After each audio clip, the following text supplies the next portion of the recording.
Déclaration sous fond d'indignation, l'ADC, l'Association pour la défense des consommateurs, sort de son silence et hausse le ton. Les populations souffrent de délestage intempestif et de la mauvaise prestation des entreprises censées les servir. Détail à suivre.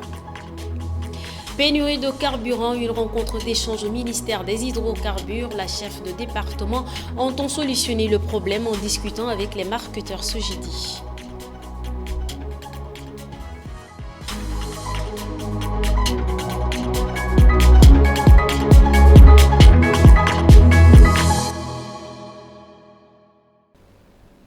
Et voilà pour les grandes articulations. Bienvenue, bonsoir. La ministre des Hydrocarbures et de l'Énergie a tenu ce 16 novembre 2023 une rencontre avec les conseillers nationaux des pétroliers et le groupement des professionnels pétroliers. L'ordre du jour de cette rencontre est la pénurie de carburant récurrente à N'Djamena, sinon au Tchad. Nini Fatima Ibrahim.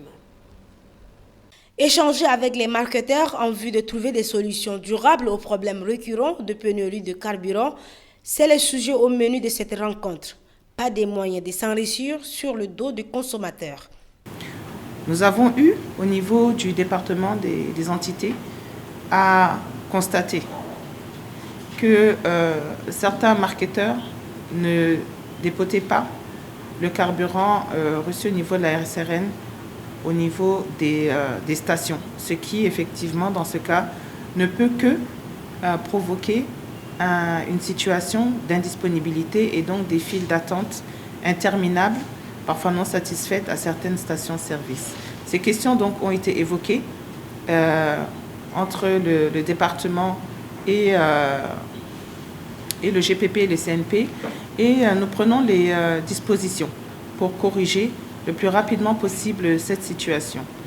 Je saisis l'opportunité pour lancer un appel pour interpeller les marketeurs qui ne servent pas les stations-service sur les conséquences de ce genre de comportement. Il faut rappeler que la ministre des Hydrocarbures, Ndolonodi Alice Neibaye, a été nommée le 27 octobre dernier. Elle a pris fonction au moment où plusieurs villes du pays, notamment la capitale, sont secouées régulièrement par des pénuries de carburant savamment orchestrées selon des sources concordantes. Le ministre de l'Eau et de l'Assainissement Aliou Abdoulaye Ibrahim a procédé ce jeudi 16 novembre à la signature d'un accord de don pour le financement de la mise en œuvre du projet d'aide d'approvisionnement en eau potable et d'assainissement dans les provinces du Salamat et du Mandoul ainsi que la zone de Grèce de Nubie avec l'ambassadeur de Chine au Tchad, Wang Xingli Rogardi. Dans le cadre de l'exploitation des ressources en eau dans la zone de Grèce de Nubie, la province du Mandoul et de Salamat, la Chine fait un don de 27 milliards 92 millions 300 000 francs CFA pour la réalisation du projet d'alimentation en eau potable et l'assainissement afin d'assurer le bien-être des milliers de Tchadiens. Sans aucun doute, la réalisation de ce projet permettra aux milliers de citoyens tchadiens d'avoir une meilleure qualité de vie, contribuera au développement agricole, social et économique du pays et fournira une forte impulsion au processus de transition politique au Tchad. Le ministre de l'Eau et d'Assainissement a saisi l'occasion pour exprimer sa satisfaction de parachever un partenariat solide pour la réalisation de ces projets impliquant les 3 zones du Tchad. La consistance du présent accord que nous venons de paraffer, donc dont le montant total en dons s'élève à 321 800 millions de yuan, soit environ 27 milliards 91 millions 300 000 francs CFA, comprend entre autres une étude des ressources en eau dans la zone du Gré de Nubie, un projet d'alimentation en eau potable, pastorale et de l'assainissement dans la province de Salamat, un projet d'alimentation en eau potable dans la province de Mandoul. L'eau est une ressource indispensable à la vie ainsi qu'au développement d'un pays, mais l'accès à l'eau potable demeure un problème majeur au Tchad. Pour aider le gouvernement tchadien à y faire face, la Chine accorde une priorité à la coopération hydraulique sino-tchadienne. Une information condensée, le projet Tech for Tchad de WENAC Labs et Samplon Afrique signe un partenariat pour la formation au métier du numérique au Tchad. L'objectif de ce partenariat est de mettre en commun les compétences et les ressources de WENAC Labs et de Samplon Afrique pour créer des formations de qualité et optimiser les compétences des apprenants à travers le lancement d'un campus payant. Samplon Afrique sera chargé de la production des contenus didactiques pour les formations au métier du numérique qui offrira un accès à sa plateforme de formation en ligne samplononline.com. Aux apprenants, WENAC Labs, quant à lui, fournira un accès à ses ressources et fournira du matériel de formation pour favoriser l'apprentissage en présentiel et en ligne. Les deux organisations vont travailler ensemble pour s'assurer que les objectifs de la collaboration soient atteints.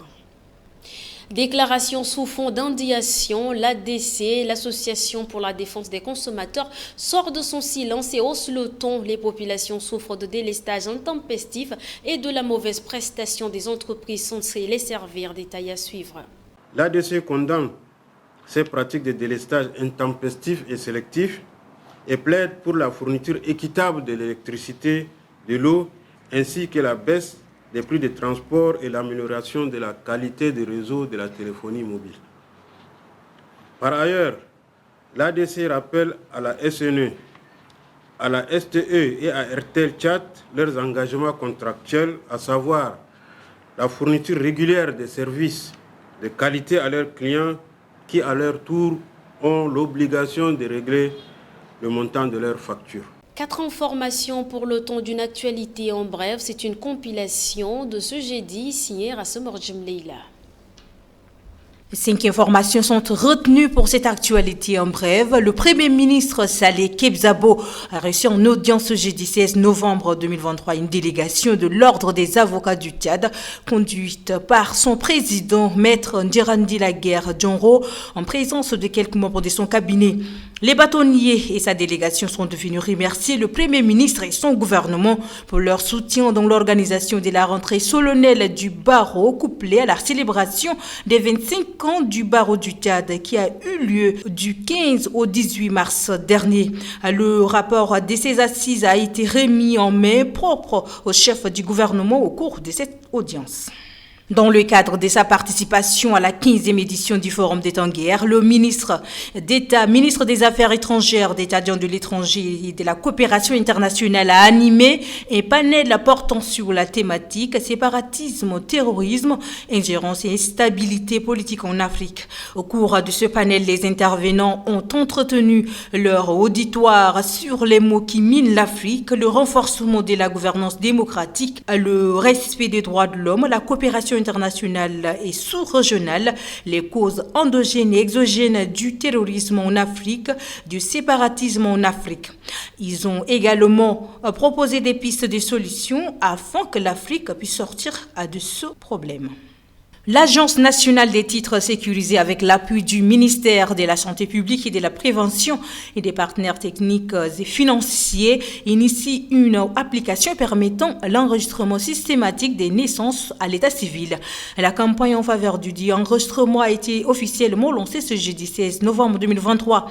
Avec cette solution innovante, le Tchad, un des pays au monde qui a les taux d'enregistrement des naissances les plus bas, compte relever les défis relatifs à l'enregistrement universel des naissances d'ici 2030. Pour ce faire, des guichets uniques d'enregistrement des naissances sont disponibles dans l'ensemble des hôpitaux provinciaux du pays ainsi que des hôpitaux des districts. Pour clore cette actu en bref, un protocole d'accord a été signé hier entre les autorités de la commune de N'Djamena et les délégués du personnel mettant ainsi fin à une grève entamée le 16 novembre dernier. L'accord a été signé lors d'une réunion présidée par Madame le maire de la commune de la ville de N'Djamena, Barchire Fatime Zaradouga. Avec la signature de cet accord, les deux parties se sont engagées à mettre en place des mesures visant à améliorer les conditions de travail du personnel communal. Des compromis ont été faits des deux côtés afin de parvenir à un accord équilibré.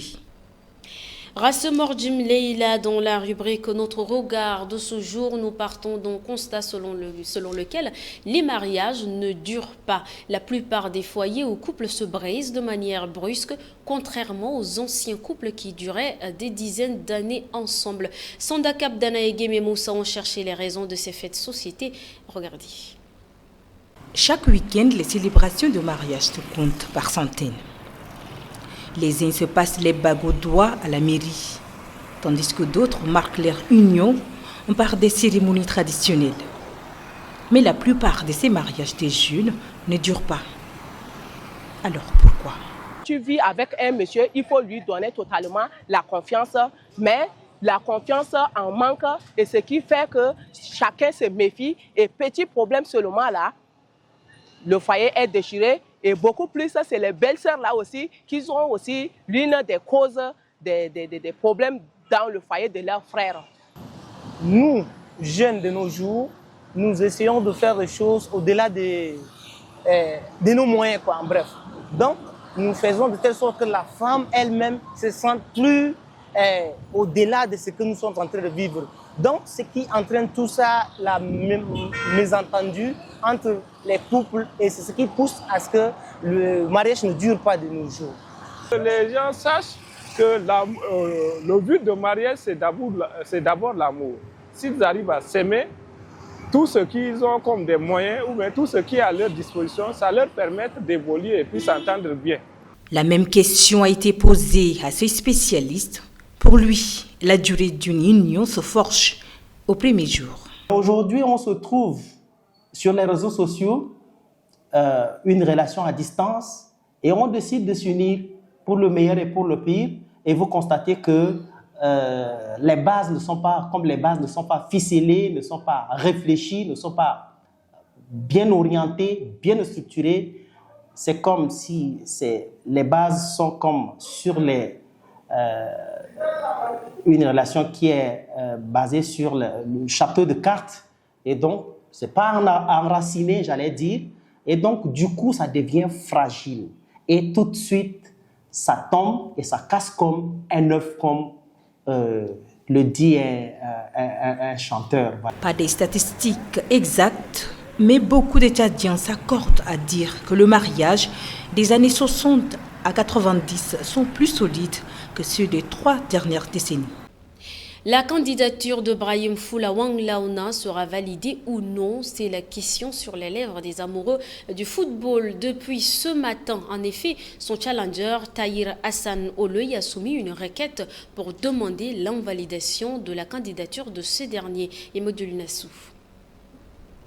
Dans une note datant du 16 novembre, Tahir Oloy Hassan, candidat pour l'exécutif de la Fédération tchadienne de football association, demande à la commission électorale de FTFA d'invalider la candidature de son challenger, Ibrahim Foula Wanglauna. Dans sa requête, Tahir Oloy Hassan reproche à Ibrahim Foula Wanglauna d'avoir détourné 289 millions. Un fonds destiné au club Ascoton Tchad, Renaissance Football Club, l'équipe nationale et le centre technique de Mongo. L'affaire remonte en 2018. À l'époque, Foula Wanglauna était vice-président de la Fédération tchadienne de football association. Une crise entre lui et son président Mokhtar Mahmoud éclate. Dans la foulée, Foula Wanglauna était évincé par l'Assemblée générale tenue à Abéché. Le bras de fer entre les hommes fait grand bruit dans la presse tchadienne. Le 6 août 2020, le juge d'instruction Tobaï Bedoumti déclare un non-lieu suite à la plainte du club Ascoton Tchad et Mokhtar Mahmoud. Les yeux sont rivés sur la commission électorale dirigée par la présidente Jacqueline Moudaïna. Elle rendra son verdict d'ici le 20 novembre et l'élection à la fin du même mois. Et pour terminer cette édition, les Sao sont à Bamako où ils affrontent ce vendredi 17 novembre les Aigles du Mali dans le cadre des éliminatoires de la Coupe du Monde 2026. Les Sao se sont entraînés dans l'après-midi du mercredi à Bamako. Et voilà, c'est la fin de cette édition. Merci à vous de l'avoir suivi. Restez en compagnie des programmes de Tchad Info TV. Bonsoir.